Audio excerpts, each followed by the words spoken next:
Hello world, Super Sonic King here, bringing you my review slash commentary slash playthrough of Sonic the Hedgehog 4, Episode 1.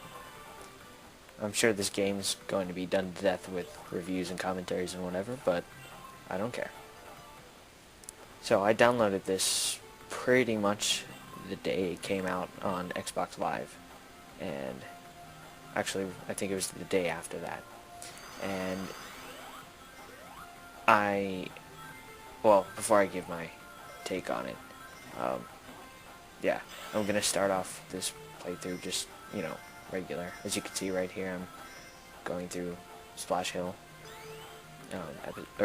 Act 1, and you can see the, kind of the layout here is very reminiscent of Green Hill Zone. If Green Hill Zone and Emerald Hill Zone had a baby, this is what it would be. And, which is totally not a problem, because both were fantastic zones. And it kind of sticks with the theme of Sonic's opening level always being kind of like a tropical sort of island type thingy. Because let's see, it started off with this, then Sonic 1 had Green Hill, Sonic 2 had Emerald Hill, 3 had Angel Island, I believe, and now 4 has this. Sonic and Knuckles had, I believe it was Mushroom Hill, and even the new generation games like Sonic Adventure had Emerald Coast, Sonic Heroes had something, can't remember, oh, Sunset Hill? I don't know. He likes to hang around in hilly areas, apparently. So as you can see, it's not hard to get a good time on Act 1. I actually, at this point in my game, I actually have all the Chaos Emeralds. If you go back and you see on the menu screen, I had all of them. Not an easy task, but it can be done for those of you having problems. And I'll be showing you how to get those in a different part of the playthrough. If I can do it again.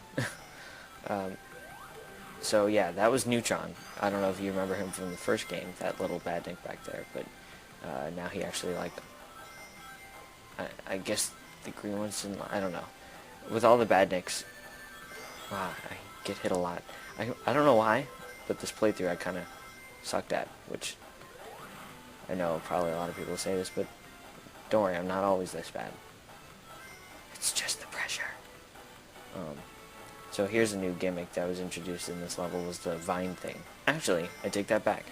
Angel Island Zone back in Sonic 3 had a vine type swingy thing, and that right there was the Mobius strip, which is kind of ironic since his home planet is known as Mobius, and in real life the scientific term for geometric shape like that is Mobius strip, the swirly things right there. What I'm trying to do here is show you kind of a hidden path to get, I think, an extra life. Yeah. And there's an abundance of extra lives within this game. As you can see, I have like 130 something, and one of the achievements within the game is to get 99 or more extra lives. It'll take a bit. Apparently some people have been getting game overs in this game, which I cannot understand since it's so easy to get extra lives. Like, I didn't see the game over screen once throughout my playthrough of the game, but yeah.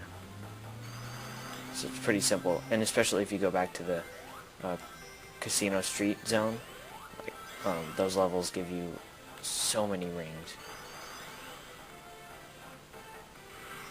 Here's another little cool thing, the zip lines. I didn't really like that there were so many in Act 3, but I think it's a pretty cool concept.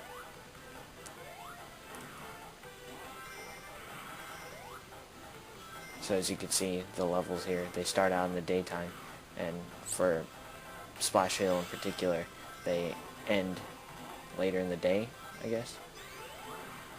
Yeah. Which is a pretty cool feature.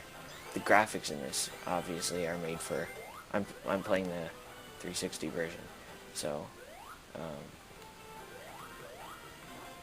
like, the graphics on this are just beautiful.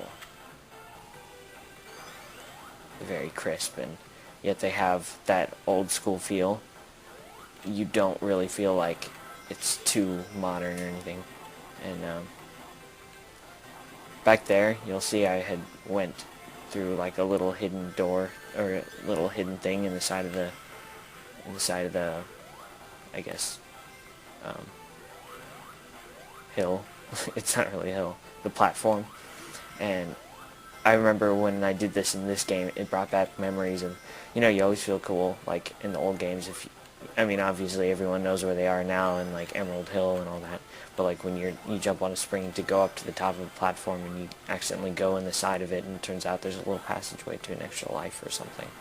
And I remember when I did that in this game. You'll find a lot of those actually in here in Splash Hill, and especially the Casino Street Zone are full of them, and I find them all the time, and it's a cool feeling.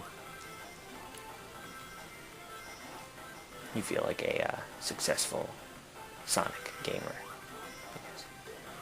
Oh, one thing I haven't talked about is the addition of the homing attack in this game.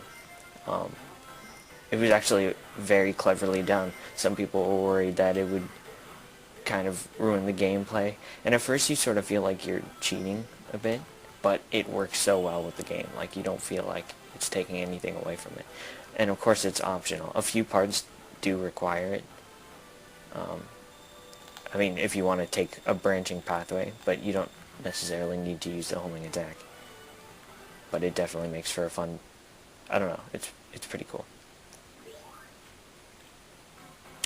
So the bosses in this game, basically the storyline of this game, it takes place right after Angel Island crashed, and Eggman, what with the recession and all apparently happening on Mobius now too, he decides to go back and build up upon his greatest, wow, hit by the first boss, how embarrassing. He decides to build up on his greatest creations, and finally defeat Sonic once and for all.